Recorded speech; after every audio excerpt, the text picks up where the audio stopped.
السلام علیکم ورحمۃ اللہ وبرکاتہ۔ وعلیکم السلام سر۔ جی رائے صاحب کیسے ہیں؟ خیریت سے آپ؟ اللہ کا شکر، ٹھیک۔ جی رائے صاحب آپ کی ایک پوسٹ نظر سے گزری تھی، تو اس کے بارے میں ذرا معلوم کرنا تھا کہ کتے کو پالنا یہ کیا جائز ہے، صحیح ہے، نجس ہے؟ اس کے اوپر ذرا بتائیے گا، کیونکہ پوسٹ میں تھوڑا بہت لکھا ہوا تھا، اس کے بارے میں کائنڈلی بتائیے گا ذرا۔ جی اللہ کے اسلام میں یہ بالکل جائز ہے، کوئی مسئلہ نہیں ہے۔ دو اسلام ہیں دنیا میں جن سے مجھے واسطہ پڑا ہے، ایک اللہ کا اسلام ہے اور ایک ہمارا پاکستانی اسلام ہے۔ پاکستانی اسلام اور اللہ کا اسلام ایسے سم ٹائم لگتا ہے کہ ایک دوسرے کی ضد ہیں، مخالف ہیں۔ تو اللہ کے اسلام میں تو ایسی کوئی بات نہیں، کتا رکھنا کسی بھی حوالے سے، بلکہ قرآن پاک میں اللہ تعالیٰ نے کتوں کی تعریف کی ہے۔ 3 جگہ کتوں کا ذکر آیا ہے، تو وہاں تو اللہ تعالیٰ نے ایسی، بلکہ یہ یہاں تک ہے کہ کتے کا پھاڑا ہوا گوشت جو ہے اس کو دوبارہ ذبح کرنے کی ضرورت نہیں ہوتی، وہ حلال ہے، آپ کھا سکتے ہیں۔ دوسری جگہ آیا سورہ کہف میں، صحابہ کہف، ان کے ساتھ ان کا ساتھی تھا کتا۔ تو یہ لوگوں میں مشہور ہے کہ جہاں کتا ہو وہاں رحمت کے فرشتے نہیں آتے، تو وہاں یہ بطور خاص لکھا ہوا ہے کہ فرشتے آتے تھے ان کو جسم کی ڈائریکشن چینج کرنے، جیسے نہیں ایک سائڈ پہ لیٹے ہوئے ہیں تو دوسری سائڈ پہ سوئے ہوئے تھے نا، تو وہاں کتا ایسے بیٹھا تھا، لوگوں کو ایسے لگتا تھا جیسے یہ زندہ رکھوالی کے لیے بیٹھے۔ تو یہ اللہ کے سر وہ اس میں ایک کمنٹ میں نے دیکھا تھا کہ کالے کتے کی ممانت بھی لکھی ہوئی تھی، اور ایک حدیث کا ریفرنس بھی تھا کہ رسول اللہ صلی اللہ علیہ وسلم کی چارپائی کے نیچے ایک کتا آ گیا تھا، تو جبریل علیہ السلام گھر میں تشریف نہیں لا رہے تھے۔ تو اس کا تھوڑا سا پھر بتائیے کہ ہماری تو یہاں ہے حدیثوں میں۔ اصل میں مسلمانوں کا علم عقل سے کو نہیں تعلق۔ سب سے پہلے یہ چیزیں علم عقل کے معیار پہ پرکھنی چاہیے۔ جبرائیل علیہ السلام مدینے میں آئے تھے، مدینے میں کتے نہیں ہوتے تھے؟ اگر آپ کے گھر میں کتا آ گیا تھا تو مدینے میں کتے تو تھے نا۔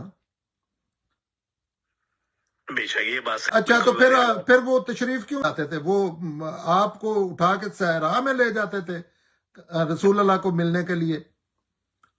یہ سب مسلمان جو ہے نا، یہ نان سینس چیزیں ہیں۔ ابھی کیونکہ یہ ان کی چیزیں یہ ختم ہو رہی ہیں، لیکن اگلے جو نیکسٹ جنریشن ہیں وہ تو ان پہ لان تان پیدا کیا کریں گے نا، ان کی ان حرکتوں پہ کہ، اور جب قرآن میں سب سے پہلے کوئی ایسا کوئی بھی مسئلہ ہے تو قرآن میں دیکھنا چاہیے کہ قرآن میں وہ ہے کہ نہیں، کیونکہ قرآن میں اللہ بول رہے ہیں اور اس کی حفاظت کی ذمہ داری نہیں، وہ اللہ کی بات ہے اور رسول اللہ کی دی ہوئی وہ کتاب ہے۔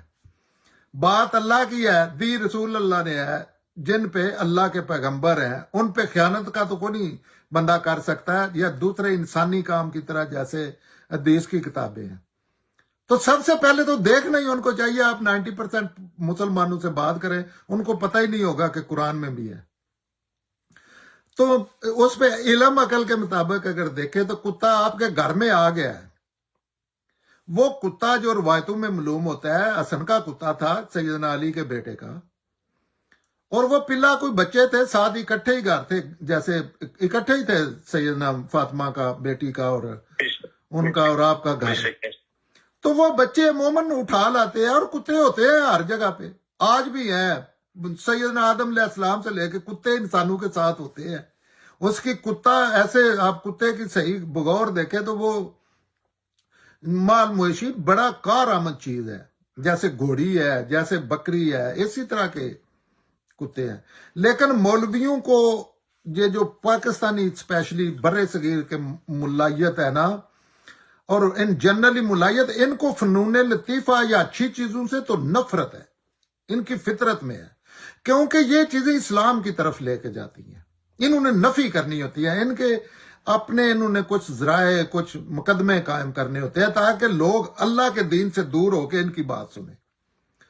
تو اس میں یہ میوزک حرام کر دیں گے، یہ مسواک کو دین بنا دیں گے، یہ حالانکہ دانتوں کی صفائی دین ہے، اس کے کرنے کے کئی ٹول ہو سکتے ہیں۔ تو کتے کا بھی ہم نے تو یہ سنا ہوا تھا ساری زندگی کہ سور کا نام لینے سے 40 دن بندے کے زبان پلیت ہو جاتی ہے، ناپاک ہو جاتی ہے۔ جی جی تو وہ تو قرآن میں ایسی پڑھا تو وہاں لکھا ہے کہ سور کا گوشت کھانا اسٹرکٹلی لکھا ہے کہ سور کا گوشت کھانا حرام ہے، اس کو گھر میں پیٹ رکھیں۔ مسلمانوں نے اس کے ایسے دشمنی لگا رکھی ہے جیسے اس نے ان کا ابا قتل کیا ہوا ہے۔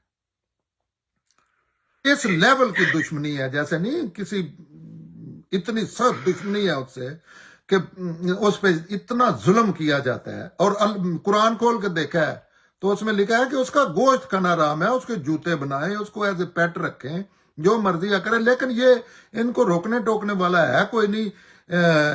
آخرت میں نتیجے نکلنے ہیں، یہ یاشیاں کر رہے ہیں، مریں گے آخر میں جا کے۔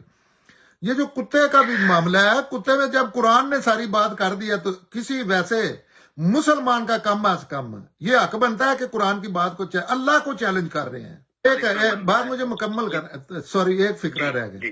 اگر جبرائیل علیہ السلام آئے ہیں تو گندگی ہوگی وہاں، جیسے نہیں گندگی، ویسے تو پوری دنیا میں گندگی بھی ہوتی ہے نا، لیکن جہاں ان کا کوئی بیٹھنا ہوگا یا کھڑے ہونا ہے وہاں گندگی ہوگی، تو وہ تو انسان کے ساتھ بھی گندگی لگی ہو۔ کتے میں کون سی ایسی چیز ہے؟ کتے کا جب وہ آپ نے کھیلا نہیں، جب شکار ہم کھیلتے ہیں وہ کتا شکار پکڑتا ہے، دوسرا آ کے وہ ایک دوسرے سے نا چھیننے کی کوشش میں وہ دو ٹکڑے چند ٹکڑے ہو جاتا ہے، اس میں اس کا تھوک بھی لگتا ہے سارا، تو وہ اللہ نے کہا ہے آپ حلال ہے کھا سکتے ہیں۔ تو گندگی ہے، ناپاک ہے گندگی، تو فرشتے کے بھائی ساتھ لگی ہوگی تو وہ بھی گندی ہو جائے گی چیز۔ اور کالا کتا، ایک اور بھی، ایک منٹ، ایک اور بھی، جی ہاں جی، کالے کتے کا، جی جی ہاں کالا کتا، مجھے کوئی دنیا کا انسان بتائے کہ کالے کتے میں کہ اب یہ ایک نیا شوشہ چھوڑا ہے کہ کالا کتا جو ہے نا وہ شیطان ہے یا وہ، اچھا کلر سے کتے کو کیا ہو جاتا ہے؟ مثلا وہی کتا اگر وائٹ کلر کا ہے تو اس کا مطلب ہے کالا کلر جو ہے یہ بھی گندگی ہے، ان کے دماغوں کا علاج کریں۔ کالا، اچھا اس کتے کو جو کالے کلر کا ہے، کتا پینٹیبل ہے نا، آپ کو پتا ہے کتے پہ آپ دوسرا کلر کر سکتے ہیں پرماننٹ بھی، اگر اسی کتے پہ آپ نے وائٹ کلر کر دیا یا گرین کر دیا تو اس کا مطلب ہے وہ کتا پاک ہو گیا۔ تو یہ دنیا کے آخری درجے کے نااہل اور لا علم لوگ ہیں، ان کی باتوں پہ تو ان پہ تو پابندی ہونی چاہیے اگر کوئی قانون بن سکتا ہے کہ یہ دین کی باتیں نہ کیا کریں جو اس طرح کی باتیں کرتے ہیں۔ اچھا آپ ایک ایک چیز ان کی اٹھا کے دیکھتے ہیں، نہ یہ دین کے مجموعی مزاج کے مطابق ہوتی ہے، نہ قرآن کے، تو یہ سری خلاف ہوتی ہے، ایسی ایسی باتیں رسول اللہ سے منسوب کرتے ہیں جو رسول اللہ کو اتھرائز ہی نہیں ہے ایز اے پیغمبر وہ بات کر سکے، قرآن کی وہ خلاف ہے، پھر علم عقل کے خلاف کوئی نہیں ہوگی، دنیا کی ہر چیز کی نفی وہ بات کریں گے، لیکن وہ اپنا کر رہے ہیں اور لوگ پیچھے ان کے ہیں جو واہ واہ کرنے والے۔ قرآن کے ہوتے ہوئے آپ کو رسول اللہ کی کسی کی بتائی ہوئی بات سننے کی ضرورت کیا ہے؟ ویسے میں کہہ رہا ہوں قرآن نے جب اس پہ بحث کرنے کی کیوں ضرورت ہے جب اللہ نے سٹیٹمنٹ دے دی ہے؟ اب جب اللہ نے قرآن پاک میں کہا ہے کہ کتے کا چیرا ہوا پھڑا ہوا گوشت آپ جانور حلال ہے کھا سکتے ہیں، ذبح بھی نہیں دوبارہ کرنا، اللہ جی اچھا پہلے جو کرنے کا لے، تو اب جو وہاں اللہ تعالیٰ کو کہنا نہیں چاہیے تھا کالا کتا چھوڑ کے، کالا کلر چھوڑ کے کہنا چاہیے تھا نا ویسے اصولی طور پہ، بالکل، کیونکہ مجھے تو میرے پیغمبر نے قرآن دیا ہے، قرآن کے علاوہ ایک کتاب نہیں دی، نہ ہی کسی کی ذمہ داری لگائی ہے۔ یہ اپنی مرضی سے لوگ باتیں کرتے ہیں، لیکن اچھا علم ہے، ہسٹری ہے، لیکن قرآن کے ہوتے ہوئے قرآن میں کوئی چیز نہیں مل رہی، پھر جا کے آپ دیکھ لیں اس سیکنڈری علم کو بھی۔ بہت شکریہ